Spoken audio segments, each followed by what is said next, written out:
Hello friends, வணக்கம். Welcome to Sargunas சமையல்.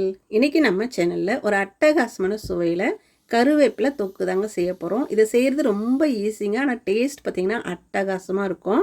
இதை பார்த்திங்கன்னா இட்லி, தோசை, சுட சுட சாதத்தோடு சாப்பிட்றதுக்கு செம்மையாக இருக்கும்.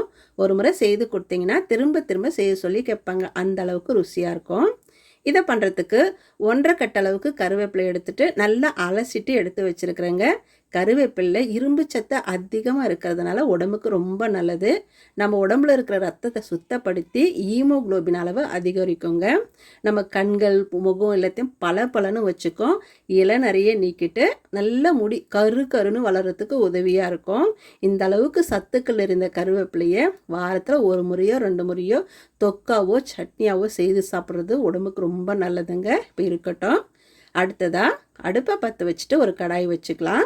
அதில் 1 டேபிள் ஸ்பூன் கடுகு சேர்த்துக்கலாங்க. கூடவே 1 டீஸ்பூன் வெந்தயம் சேர்த்துட்டு நல்ல வாசனை வர வரை இந்த மாதிரி பொரிஞ்சதும் ஒரு தட்டில் எடுத்து கொட்டி வச்சுக்கலாம், ஆறட்டும். அடுத்ததாக அதே கடாயில் ஒரு 2 டேபிள் ஸ்பூன் எண்ணெய் ஊற்றிக்கலாம்.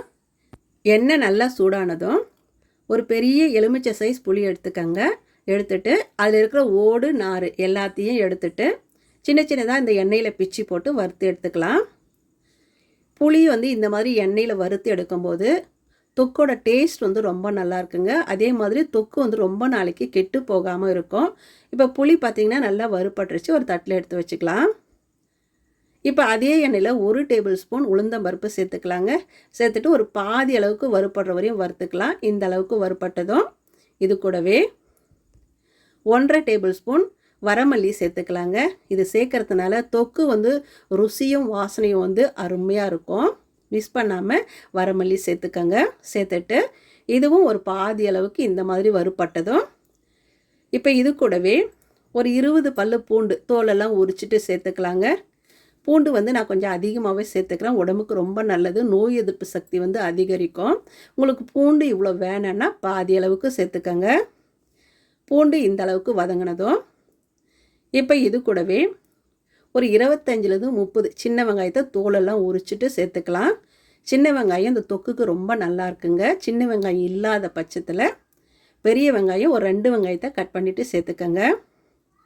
சேர்த்துட்டு வெங்காயமும் பூண்டும் பாருங்கள் இந்த அளவுக்கு வதங்கி வந்ததும் இது கூடவே நாம் அலசி வச்ச கருவேப்பிலையை சேர்த்துக்கலாங்க. நீங்கள் கருவேப்பிலையை எண்ணெயில் வறுத்துட்டு கூட சேர்த்துக்கலாம். அப்படி இல்லைன்னா இந்த மாதிரி வெங்காயம் பூண்டெல்லாம் வதக்கிட்டு அது கூடவே சேர்த்து வதக்கியும் செய்யலாம். ரெண்டுமே டேஸ்ட் ரொம்ப நல்லாயிருக்கும். குழம்புல பார்த்திங்கன்னா கருவேப்பிலை இருந்ததுன்னா எடுத்து வச்சுட்டு தான் சாப்பிடுவோம். சின்னவங்களும் சரி பெரியவங்களும் சரி எடுத்து வச்சுட்டு தான் சாப்பிடுவோம். ஆனால் கருவேப்பிலையை தொக்காவோ சட்னியாவோ இந்த மாதிரி செய்து சாப்பிடும்போது முழு இரும்பு சத்தும் நமக்கு சேர்ந்துருதுங்க. குழந்தைங்களும் சரி பெரியவங்களும் சரி இந்த மாதிரி தொக்கா செய்து கொடுக்கும்போது விரும்பி சாப்பிடுவாங்க. டேஸ்ட்டும் ரொம்ப நல்லாயிருக்கும், வேணான்னு சொல்ல மாட்டாங்க. இப்போ பாருங்கள் நல்லா வறுபட்டுருச்சு. இப்போ அடுப்பு ஆஃப் பண்ணிவிட்டு ஆற விட்டுருங்க, இருக்கட்டும். அடுத்ததாக ஒரு சின்ன மிக்ஸி ஜார் எடுத்து வச்சுக்கோங்க. அதில் நம்ம கடுகும் வெந்தயமும் வறுத்தோம் இல்லைங்களா, அதை சேர்த்துட்டு நல்லா நைஸாக பொடி பண்ணி எடுத்துகிட்டு வந்துடலாம். பாருங்கள் இந்த அளவுக்கு பொடி பண்ணி எடுத்துகிட்டு வந்தாச்சு, இருக்கட்டும். அடுத்ததாக ஒரு பெரிய மிக்ஸி ஜார் எடுத்து வச்சுக்கோங்க. அதில் நம்ம வறுத்த புளியை சேர்த்துக்கலாம். கூடவே நம்ம வதக்கி வச்ச வெங்காயம், பூண்டு, கருவேப்பிலை அதையும் சேர்த்துக்கலாங்க. சேர்த்துட்டு அப்படியே அரைப்படாது கொஞ்சமாக தண்ணி ஊற்றிட்டு நல்லா கெட்டியாக அரைச்சி எடுத்துகிட்டு வந்துடலாம். பாருங்கள் இந்த அளவுக்கு தேவைப்பட்டால் தண்ணி ஊற்றி இந்த மாதிரி கெட்டியாக அரைச்சி எடுத்துக்கோங்க. இப்போ இது இருக்கட்டும். இப்போ அடுத்ததாக அடுப்பை பற்ற வச்சு ஒரு கடாய் வச்சுக்கோங்க. அதில் ஒரு 4 டேபிள் ஸ்பூன் எண்ணெய் ஊற்றிக்கலாம். நீங்கள் நல்ல எண்ணெய் கூட ஊற்றிக்கலாம், கடலை எண்ணெயும் ஊற்றிக்கலாம், உங்கள் விருப்பம்தான். எண்ணெய் சூடானதும் 1 டீஸ்பூன் கடுகு, 1/2 டீஸ்பூன் சீரகம், 1/2 டீஸ்பூன் உளுந்து சேர்த்துட்டு ஒரு கொத்து கருவேப்பிலையை சேர்த்துக்கங்க. சேர்த்துட்டு அடுப்பை சிம்மில் வச்சுட்டு நாம் அரைச்ச கருவேப்பிலை விழுதை சேர்த்துக்கலாம். சேர்த்துட்டு இப்போ அடுப்பை மீடியம் ஃப்ளேமில் வச்சுக்கோங்க. வச்சுட்டு நாம் ஊற்றின எண்ணெய் எல்லாம் இந்த தொக்கு அப்படியே உறிஞ்சிக்கணும். அந்த அளவுக்கு பாருங்கள் இந்த அளவுக்கு வர்ற வரையும் வதக்கிட்டு இப்போ இது கூடவே மிளகாய்த்தூள் சேர்த்துக்கலாம்.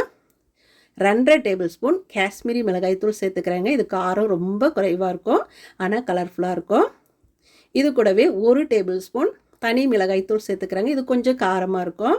உங்கள் காரத்துக்கு தகுந்த மாதிரி கூட குறைச்சி பார்த்து மிளகாய்த்தூள் சேர்த்துக்கோங்க.